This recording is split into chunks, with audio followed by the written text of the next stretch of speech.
असलामुअलैकुम दोस्तों, तुसीं वेख रहे हो पाक पंजाब टीवी ते मैं हाँ तुहाडा दोस्त अब्दुल वाहिद। दोस्तों माशाल्लाह अज तुहाडे वास्ते बहुत ही बेहतरीन रकबा लेके हाजिर होया। उम्मीद करांगा तुहानूं बड़ा पसंद आवेगा।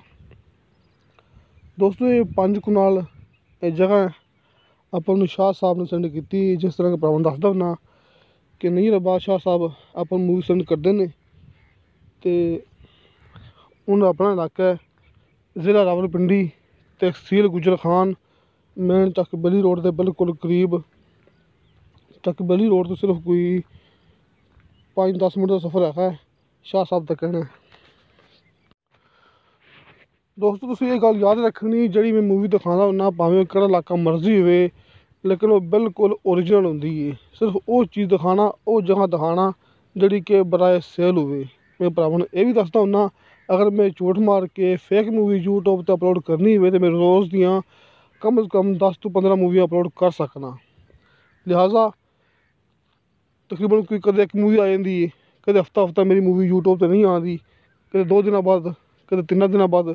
एक खास निशानी है कि सिर्फ वो चीज़ दिखाने जी कि बराए सेल होंदी है। भावें मौके पर मौजूद नहीं है लेकिन जो दोस्त मैनू कोई व्हाट्सअप करता है तो उदों उन्होंने मुकम्मल प्रूफ लैके आप दिखाते हैं यूट्यूब पर कि वाकई जगह बराए सेल है। अपनी मूवी कोई फेक नहीं होंगी, ये अपनी गारंटी होंगी है। जगह भावें पाकिस्तान के किहड़े इलाके च मर्जी हो, जिस तरह कि ये ज़िला रावलपिंडी, तहसील गुजर खान, मेन चक बली रोड लगता है इनू।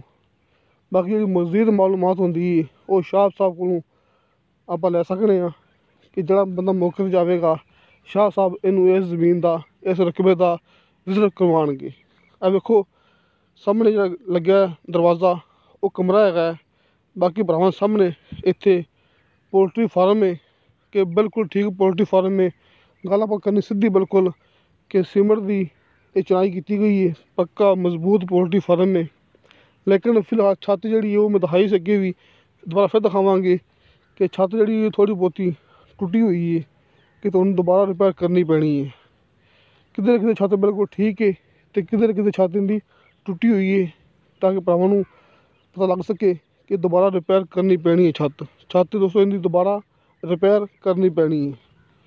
दोस्तों मुकम्मल तकरीबन कोई 5 कनाल जगह है, तकरीबन की इस तरह के 3 बने हुए हैं, काफ़ी लंबे चौड़े पोल्ट्री फार्मिंग के ये समझ लो कि 3 हिस्से बने हुए हैं। बाकी बिजली पानी इत्थे मौके पर मौजूद है।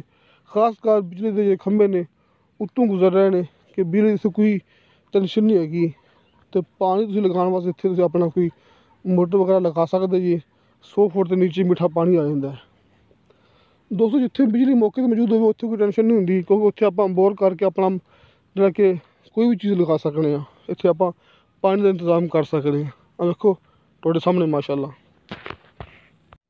दोस्तों अपने व्हाट्सअप नंबर, कॉल नंबर लगे होंगे ने हर मूवी की डिस्क्रिप्शन के। खास निशानी कि सारे नंबर मौजूद ने, खासकर रमज़ान के महीने दसदा ना भरावां कि साड़ी व्हाट्सअप ऑन है।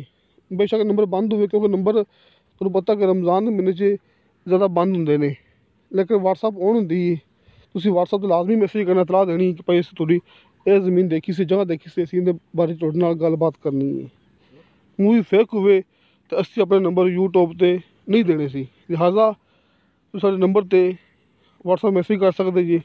नंबर ऑन हुए तुसीं कॉल भी कर सकते जी। तो दोस्तों ये 5 कनाल जगह है जिहड़े भरावां दिखाए ने, डेरे शेरे पोल्ट्री फार्म सब कुछ अपने अंदर मिलणगे। मलबे के पैसे अलग नहीं होणगे। दोस्तों फी कनाल की डिमांड की है शाह साहब ने 6 लाख रुपया। दोस्तों डिमांड तकरीबन फाइनल ही है, क्योंकि इत्थे शाह साहब का कहना है कि 5.5 लाख के जिहड़ी ज़मीन के कोई चीज़ भी नहीं होंगी, खाली ज़मीन होंगी, क्योंकि ज़राई ज़मीन सी खाली ज़मीन होंगी है, बई डेरा शेरा नहीं होंदा, कोई चीज़ विच नहीं होंगी। वो 5.5 लाख इत्थे फी कनाल के हिसाब नाल सेल हो रही है। लिहाजा ये आपां नूं 6 लाख की फी कनाल बनेगी। 5 कनाल जगह 6 लाख रुपया फी कनाल इनकी कीमत। जिहड़े अपने नंबर ने वो लगे होंगे ने डिस्क्रिप्शन के विच, तुसीं आपां नूं मैसेज कर सकते जी, आपां नूं तुसीं कॉल भी कर सकते जी। तो दोस्तों तुहानूं साडी वीडियो पसंद आवे, साडी वीडियो लाइक तो शेयर जरूर करो, तो चैनल नूं लाजमी सबसक्राइब करो। तो दोस्तों ਇਨਸ਼ਾ ਅੱਲਾਹ ਤਾਲਾ ਮਿਲਾਂਗੇ ਅਗਲੀ ਵੀਡੀਓ 'ਤੇ। ਖੁਦਾ